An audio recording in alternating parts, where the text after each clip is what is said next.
السلام علیکم ورحمۃ اللہ وبرکاتہ۔ الحمد للہ رب العالمین والصلاة والسلام علی رسولہ الکریم، اما بعد۔ قال اللہ تعالی فی القرآن المجید، اعوذ باللہ من الشیطان الرجیم، بسم اللہ الرحمن الرحیم۔ یا ایہا الذین آمنوا کتب علیکم الصیام کما کتب علی الذین من قبلکم لعلکم تتقون، صدق اللہ العظیم۔ سبحان ربک رب العزۃ عما یصفون وسلام علی المرسلین والحمد للہ رب العالمین۔ اللہم صلی علی سیدنا محمد وعلی آل سیدنا محمد وبارک وسلم۔ اللہم صلی علی سیدنا محمد وعلی آل سیدنا محمد وبارک وسلم۔ اللہم صلی علی سیدنا محمد وعلی آل سیدنا محمد وبارک وسلم۔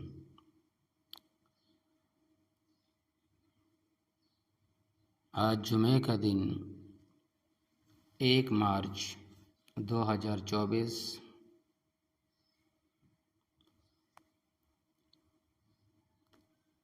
ہم آج یہ سمجھیں گے کہ آنے والا جو مہینہ مہمان ہے، رمضان کا مہینہ، وہ اس مہینے کو ہم کس طرح گزاریں،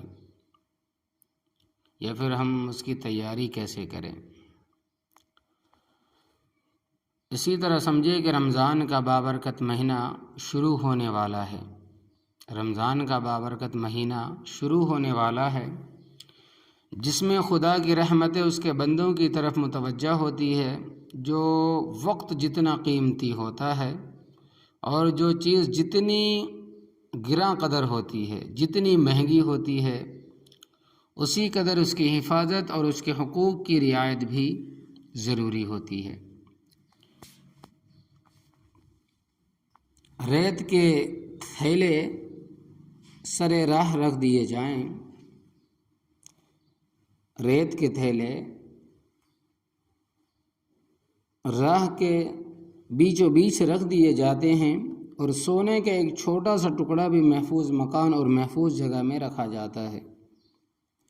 تو آئیے ماہ مبارک کے لیے ایک نظام العمل بنائیے اور اس نظام کے مطابق اپنا وقت گزاریے۔ یہ نظام وقت کی حفاظت کرے گا، نیکیوں کی توفیق میں معاون ہوگا، مددگار ہوگا، اور اس مہینے کی سعادتوں اور برکتوں سے دامن مراد بھرنے کے لیے وسیلہ بنے گا۔ رمضان المبارک کا سب سے اہم عمل روزہ ہے۔ روزہ کیا ہے؟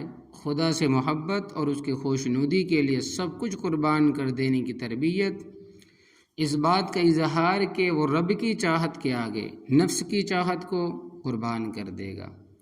وہ آخرت کی نعمتوں سے اپنے دامن طلب کو سرفراز کرنے کے لیے اپنے آپ کو دنیا کی شہوات و خواہشات سے بے نیاز کر لے گا۔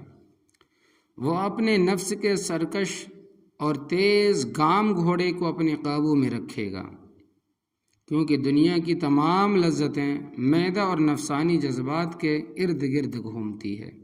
روزہ ان دونوں پر کنٹرول کرتا ہے، اور اس کنٹرول کے پیچھے کوئی ظاہری اور مادی طاقت نہیں ہے، صرف اور صرف خدا کا خوف اور آخرت میں جواب دہی کا احساس ہے۔ جو روزے دار کو کھانے پینے سے روکے ہوا ہے، اسی لیے سب سے اہم بات یہ ہے کہ ہم بقدر امکان روزہ توڑنے سے بچیں۔ ہر عاقل بالغ مرد مسلمان عورت پر روزہ رکھنا فرض ہے۔ اس سے صرف حید و نفاس سے 2-4 عورتیں، مسافر، بہت بوڑھے، مریض جو روزہ رکھنے کی طاقت نہیں رکھتے، اس سے مستثنیٰ ہے۔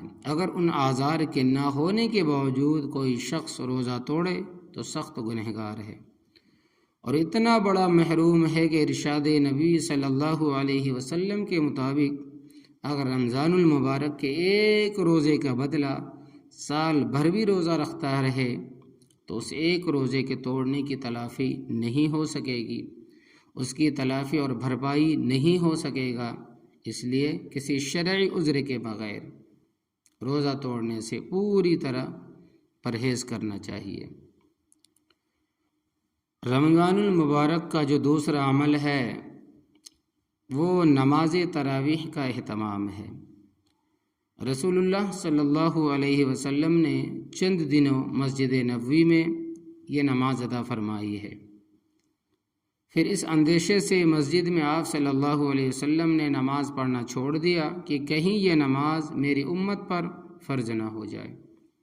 اگر ایسا ہوا تو یہ امت کے لیے باعث مشقت ہوگا، پریشانی ہوگی، تکلیف دہ ہوگی۔ امام اعظم ابو حنیفہ رحمۃ اللہ علیہ، امام مالک رحمۃ اللہ علیہ اور امام شافعی رحمۃ اللہ علیہ اور امام احمد رحمۃ اللہ علیہ اس بات پر متفق ہے کہ تراویح کی نماز 20 رکعت ہے۔ نیز حضرت عمر فاروق رضی اللہ تعالیٰ عنہ کے زمانے سے لے کر آج تک حرمین شریفین میں 20 رکعت تراویح کا معمول رہا ہے۔ اس لیے مسنون یہی ہے کہ 20 رکعت تراویح ادا کی جائے۔ بعض اہل علم 8 رکعت تراویح کے قائل ہیں۔ اس اختلاف رائے کو باہمی نزاع اور جھگڑے کا سبب نہ بنانا چاہیے، بلکہ بہتر طریقہ یہ ہے کہ جو لوگ 8 رکعت پڑھنے والے ہوں، اگر امام 20 رکعت پڑھائے تو وہ 8 رکعتوں کے بعد الگ ہو جائے، اور اگر امام 8 رکعت پڑھتا ہو تو جو لوگ 20 رکعت پڑھنے والے ہیں وہ امام کے پیچھے پڑھ کر باقی 12 رکعت الگ پڑھ لیں۔ لیکن اس مسئلے کو امت کے درمیان نزاع، جھگڑا، تنازع کا ذریعہ نہ بنائے۔ ہاں، تراویح پڑھنے کا ضرور اہتمام کرے، کیونکہ اس ماہ میں رسول اللہ صلی اللہ علیہ وسلم کی عبادت کی مقدار بڑھ جایا کرتی تھی، اور نماز تراویح کے ذریعہ یہ سنت پوری ہوتی ہے۔ بعض حضرات تراویح میں قرآن مجید مکمل ہونے کے بعد نماز تراویح کا اہتمام ہی ختم کر دیتے ہیں۔ یہ بالکل درست نہیں ہے، کیونکہ تراویح سنت مؤکدہ ہے اور قرآن مجید کا مکمل کرنا مستحب ہے۔ نماز مستقل عمل ہے، اور نماز میں قرآن مجید کی تکمیل ایک الگ عمل سنت ہے۔ رمضان المبارک کا تیسرا اہم عمل قرآن مجید کی تلاوت ہے۔ اس ماہ میں اللہ تبارک و تعالیٰ نے قرآن کریم کو نازل کیا ہے، اور شروعات بھی اسی مہینے میں ہوا ہے۔ رسول اللہ صلی اللہ علیہ وسلم اس ماہ مبارک میں حضرت جبرائیل علیہ السلام سے قرآن کا دور کیا کرتے تھے۔ گویا کہ ماہ رمضان نزول قرآن کی یادگار اس کی سال گرہ ہے۔ تلاوت قرآن کی اہمیت کا حال یہ ہے کہ اس کتاب کے ایک حرف کو پڑھنے پر بھی 10 نیکیاں حاصل ہوں گی۔ اور یاد رہے کہ اگر قرآن کریم کو بغیر سمجھ کر پڑھا جائے تو بھی ثواب ہے، اور ایک حرف پر 10 نیکیاں، اور اگر رمضان کریم میں پڑھا جائے، رمضان المبارک کے مہینے میں پڑھا جائے تو ایک حرف پر 70 نیکیاں، اور زیادہ اخلاص سے پڑھا جائے تو اللہ تبارک و تعالی بغیر حساب کے عطا فرمائے گا، اور سمجھ کر پڑھنے سے اللہ تبارک و تعالی اور زیادہ ثواب عطا فرمائے گا۔ نبی کریم صلی اللہ علیہ وسلم کا ارشاد مبارکہ ہے کہ اگر کوئی شخص قرآن کریم کی ایک آیت سیکھتا ہے بغیر معنی کے، بغیر سمجھ کے، تو فرماتے ہیں کہ اللہ تبارک و تعالیٰ اس شخص کو اتنا ثواب عطا فرماتا ہے کہ جتنا اگر ایک شخص 100 رکعت نفل نماز پڑھے ایک طرف، اور یہ سیکھنے والا ایک آیت سیکھے تو اللہ تبارک و تعالیٰ ایک آیت سیکھنے والوں کو بغیر سمجھ کے 100 رکعت نماز نفل پڑھنے والوں سے زیادہ ثواب عطا فرمائے گا، اس سے زیادہ افضل ہے۔ اور فرمائیں کہ دوسری جگہ اگر کوئی شخص قرآن کریم کو سیکھتا ہے سمجھ کر، معنوں کے ساتھ میں بوجھ کر، تو ایک طرف 1000 رکعت نفل نماز پڑھنے والا ایک طرف، اور یہ قرآن کریم کی ایک آیت سمجھ بوجھ کر سیکھنے والا ایک طرف، تو کتنا اجر و ثواب ہے۔ اللہ تبارک و تعالیٰ نے قرآن کریم سیکھنے والوں پر عطا فرمایا ہے، مرحمت فرمایا ہے۔ تو فرمائے کہ رسول اللہ صلی اللہ علیہ وسلم نے قرآن کریم پڑھنے والوں کو اہل اللہ اور اللہ تبارک و تعالیٰ کے خاص بندے قرار دیا ہے۔ اہل القرآن ہم اہل اللہ و خاصہ الترغیب و ترہیب۔ یہ قرآن قیامت کے دن قرآن والوں کے لیے سفارشی بن کر کھڑا ہوگا۔ القرآن والشافع و مشفع، اس لیے تلاوت قرآن مجید کا اہتمام تو ہمیشہ ہونا چاہیے، لیکن چونکہ رمضان المبارک میں تلاوت کا خصوصی اہتمام مطلوب ہے، دن اور رات میں سے کوئی وقت، کوئی گھنٹہ، 1.5 گھنٹے کا تلاوت کے لیے مخصوص کر لیجئے۔ ظہر کے بعد، عصر کے بعد، سحری سے پہلے یا فجر کے بعد جو وقت مناسب حال ہو، عام طور پر نصف گھنٹے میں یعنی آدھے گھنٹے میں تو ایک پارہ مکمل ہو ہی جاتا ہے۔ اس 1.5 گھنٹے میں کچھ وقت تلاوت کے لیے رکھیے اور باقی اوقات میں قرآن مجید کا ترجمہ پڑھ لیجئے۔ جو ترجمہ مستند و معتبر ہو، اس سے قرآن سے آپ کا رشتہ مضبوط ہوگا۔ تو قرآن پڑھنے والے رمضان کے دنوں میں بہت سے ایسے گزرے ہیں۔ فرماتے ہیں کہ امام اعظم ابو حنیفہ رحمۃ اللہ علیہ رمضان کے مہینے میں تقریباً 60 یا 62 قرآن ختم کر لیتے تھے۔ روز ایک قرآن کریم، پھر رات میں قرآن کریم، پھر تراویح میں قرآن کریم۔ تو اس وجہ سے پڑھنے والے بہت سارے قرآن کریم کو جو تلاوت کرنے والے کرتے ہیں، تو اس وجہ سے اپنے آپ کو قرآن کریم کے ساتھ مضبوط بنائیں، رشتہ مضبوط بنائیں، اور فرمائے کہ وَاعْتَصِمُوا بِحَبْلِ اللَّهِ جَمِيعًا، کہ اللہ تبارک و تعالیٰ کے ساتھ اپنا رشتہ مضبوط بناؤ، اور اللہ تبارک و تعالیٰ کی جو رسی ہے ایک وَاعْتَصِمُوا بِحَبْلِ اللَّهِ، تو مضبوط کر کے رکھیں اپنی رسی کو اللہ تبارک و تعالیٰ کے ساتھ۔ یہ کب ہے؟ جب قرآن کریم سے شغف ہوگا، محبت ہوگا، قرآن کریم سے رشتہ مضبوط ہوگا۔ تلاوت قرآن مجید کے اس نظام کو رمضان المبارک تک محدود نہ رکھیے، بلکہ سال بھر کا معمول بنا لیجئے، اور وقت اپنی سہولت سے طے کیجئے۔ حضرت عبداللہ ابن عمر بن عاص رضی اللہ تعالیٰ عنہ کا معمول روزانہ روزہ رکھتے اور پوری شب قرآن مجید کی تلاوت کا تھا، یعنی کہ دن کو روزہ رکھتے تھے اور پوری رات قرآن مجید کی تلاوت کرتے تھے۔ رسول اللہ صلی اللہ علیہ وسلم کو اس چیز کی اطلاع ہوئی، آپ نے ان سے استفسار کیا کہ مجھے معلوم ہوا کہ تم ہمیشہ روزہ رکھتے ہو اور رات بھر قرآن پڑھتے ہو۔ انہوں نے عرض کیا کہ ہاں اے اللہ کے نبی صلی اللہ علیہ وسلم، لیکن میرا ارادہ اس سے خیر اور نیکی ہی کا ہے، بھلائی ہی کا ہے۔ آپ صلی اللہ علیہ وسلم نے فرمایا کہ تمہارے لیے ہر ماہ میں 3 دن روزہ رکھنا کافی ہے، اور رہ گیا قرآن تو ہر ماہ میں 1 ختم کر لیا کرو۔ کہنے لگے کہ میں اس سے زیادہ کی طاقت رکھتا ہوں۔ آپ صلی اللہ علیہ وسلم نے فرمایا کہ 20 دن میں ختم کر لو۔ میں نے عرض کیا کہ اس سے بھی زیادہ کی میں طاقت رکھتا ہوں، یہ نہیں کہ اس سے پہلے بھی میں قرآن کریم کو ختم کر سکتا ہوں، 20 دن سے پہلے بھی۔ تو ارشاد ہوا کہ 7 دن میں ختم کر دو، اس سے زیادہ نہ پڑھو، اس لیے کہ تم پر تمہاری بیوی کا، آنے والوں کا، تمہارے رشتہ داروں کا، تمہارے والدین کا، تمہاری جان کا، تمہارے جسم کا بھی تم پر تو حق ہے۔ بخاری شریف کی روایت ہے، حدیث نمبر 1978۔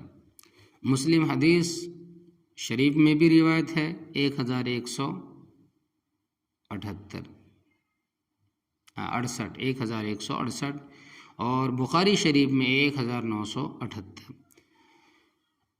رسول اللہ صلی اللہ علیہ وسلم کی اس ہدایت سے یہ بات بھی معلوم ہوتی ہے کہ تلاوت قرآن مجید کی کیا اہمیت ہے، اور اسلام کا مزاج اعتدال بھی معلوم ہوتا ہے کہ آدمی حسب سہولت مقدار کا انتخاب کرے، لیکن ہمیشہ پڑھا کرے۔ شاید اسی 7 دن کی مناسبت سے بعد کے اہل علم نے قرآن کریم کو 7 منزلوں پر تقسیم کر دیا ہے۔ آپ دیکھیں گے کہ قرآن کریم کے اندر 7 منزلیں ہیں، کہ روزانہ 1 منزل بھی اگر پڑھی جائے تو ہفتے میں 1 بار ختم قرآن ہو جائے گا، اور کچھ اور وقت گزرنے کے بعد لوگوں کی تن آسانی کو دیکھتے ہوئے 30 پارے کر دیے گئے۔ تو مطلب یہ بات سمجھ میں آئی کہ اس سے پہلے جو قرآن کی شکل میں قرآن کریم یعنی کتاب تھی، وہ منزلوں کی شکل میں، اور سہولت کو دیکھتے ہوئے فرماتے ہیں کہ صحابہ کرام نے اس کو پاروں کی شکل میں کر دیے تاکہ روزانہ ایک پارہ پڑھے تو ارشاد نبی صلی اللہ علیہ وسلم کے مطابق مہینے میں ایک ختم ہو جائے۔ رمضان المبارک کا چوتھا اہم عمل نفل نمازوں کا اہتمام ہے۔ ارشاد نبی صلی اللہ علیہ وسلم کے مطابق اس ماہ میں نفل عبادتوں کا اجر فرض عبادتوں کے برابر کر دیا جاتا ہے، اس لیے اس ماہ میں نفل نمازوں کا بھی خصوصی اہتمام کرنا چاہیے۔ نفل نمازوں میں کچھ وہ ہے جو متعین اوقات میں پڑھنے کی ہے، مثلا نماز اشراق، نماز چاشت، نماز زوال، اوابین، تہجد، سورج نکلنے اور سورج ڈھلنے کے درمیانی وقت کو 2 حصوں میں تقسیم کر دیں تو پہلا نصف اشراق کا وقت ہے اور دوسرا نصف صلاۃ الضحیٰ کا ہے، جسے نماز چاشت بھی کہتے ہیں۔ ان نمازوں کو کم سے کم 4 رکعت پڑھنا چاہیے، اس سے زیادہ پڑھنا چاہیں تو حسب سہولت ادا کر سکتے ہیں۔ جب آفتاب نصف آسمان پر ہو تو کسی نماز کا پڑھنا مکروہ ہے، اور حدیثوں میں اس کی صراحت موجود ہے کہ جب آفتاب سورج مغرب کی طرف ڈھل جائے تو کراہت ختم ہو جاتی ہے۔ وقت مکروہ کے ختم ہونے کے بعد دوگانہ نفل ادا کرنا بھی حدیثوں میں منقول ہے۔ اسی کو شارحین حدیث سے صلاۃ الزوال سے تعبیر کیا ہے۔ مغرب کے بعد جو نفل نماز پڑھی جاتی ہے وہ اوابین ہے۔ عام طور پر رسول اللہ صلی اللہ علیہ وسلم کا 6 رکعت اوابین ادا کرنے کا معمول تھا۔ نماز عشاء اور فجر کے درمیان تہجد پڑھی جاتی ہے۔ نوافل میں یہ نماز فرض کے درجے میں تھی۔ تہجد کی نماز 4 رکعت سے 16 رکعت تک پڑھنا آپ صلی اللہ علیہ وسلم سے ثابت ہے۔ عام معمول 8 رکعت پڑھنے کا تھا۔ کوشش کرنی چاہیے کہ رمضان میں ان تمام نمازوں کو پڑھیں، لیکن خاص کر تہجد کا اہتمام ضرور ہی کرنا چاہیے۔ نبی کریم صلی اللہ علیہ وسلم کی تہجد رمضان المبارک میں بہت طویل ہو جاتی تھی، یہاں تک کہ صحابہ کرام رضی اللہ تعالی عنہ اجمعین کو بعض دفعہ سحری چھوٹ جانے کا اندیشہ ہوتا تھا، اور ماہ مبارک میں روزہ داروں کے لیے اس نماز کا ادا کرنا بہت ہی آسان ہے۔ سحری کے لیے اٹھنے والے اگر سحری کھانے سے پہلے چند رکعتیں تہجد پڑھ لے، تہجد ادا ہو جائے گی۔ اسے بھی روزہ داروں کو اپنے معمول کا حصہ بنانا چاہیے۔ رمضان المبارک کا 5واں خصوصی عمل دعاؤں کا اہتمام ہے۔ رمضان اور حج یہ دو مواقع ایسے ہیں جن میں دعا کی قبولیت اور استجابت کے خصوصی اوقات کثرت سے ہے۔ اسی طرح کہ سحری کے وقت، افطار کے وقت، تلاوت قرآن کے بعد آخری عشرے کی تاخیراتوں میں دعائیں خاص طور پر قبول ہوتی ہے۔ اس لیے رمضان المبارک میں دعاؤں کا بھی معمول رکھنا چاہیے، اپنے لیے، اپنے اعزاء کے لیے، مرحومین کے لیے، پوری امت مسلمہ کے لیے، اور دنیا و آخرت کے لیے خدائے قدیر کے سامنے دست سوال پھیلانا چاہیے، اور دعا کے آداب کی پوری رعایت کرتے ہوئے اللہ تبارک و تعالیٰ سے پوری توجہ سے مانگنا چاہیے۔ عام طور پر افطار کا وقت لوگ افطار کی تیاری اور انواع اقسام کی غذائی اشیاء جمع کرنے میں صرف کر دیتے ہیں، وقت کو خرچ کر دیتے ہیں، مشغول ہو جاتے ہیں، اور بیچاری خواتین کا تو پورا وقت محض پکوان کرنے میں چلا جاتا ہے۔ یہ روزے کی روح کے خلاف ہے۔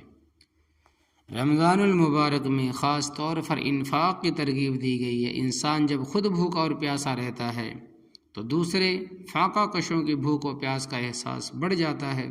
اسی لیے خاص طور پر رمضان المبارک میں اللہ تبارک و تعالیٰ کے راستے میں خرچ کرنے اور اپنے غریب بھائیوں کی مدد کرنے کی تلقین کی گئی ہے۔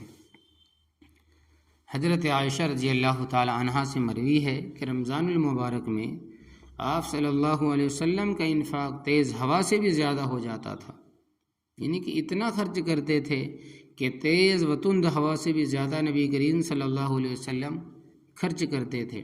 خاص طور پر رمضان المبارک میں لوگوں کو افطار کرانے کی آپ صلی اللہ علیہ وسلم نے فضیلت عطا فرمائی ہے، اور ارشاد ہوا ہے کہ جو کسی روزے دار کو افطار کرائے، افطار کرانے والے کے اجر میں کمی کیے بغیر افطار کرانے والے کو اس کے روزے کے برابر اجر حاصل ہوگا۔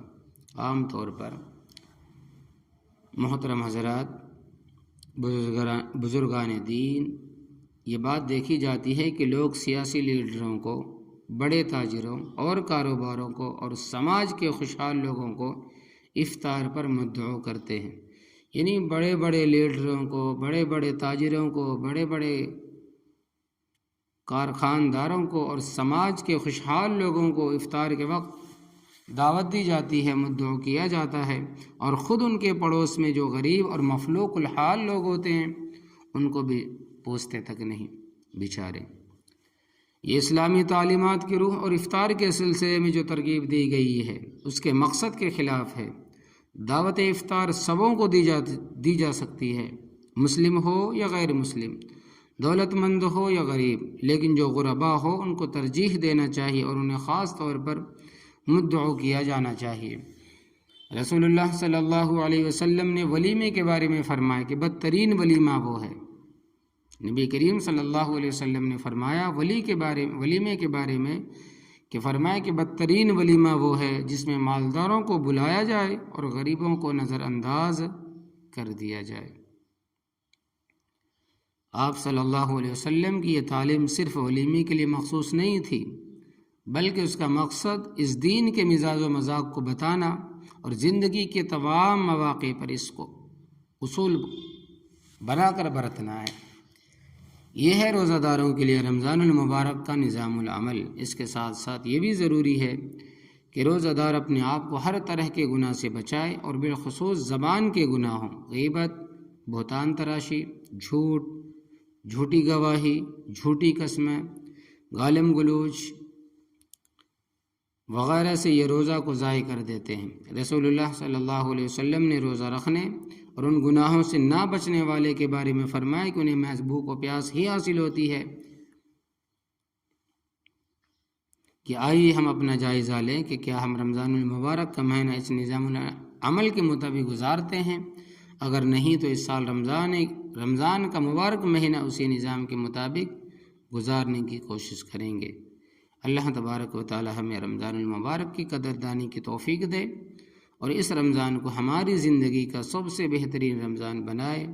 وآخر دعوانا الحمد للہ رب العالمین برحمتک یا ارحم الراحمین والحمد للہ رب العالمین۔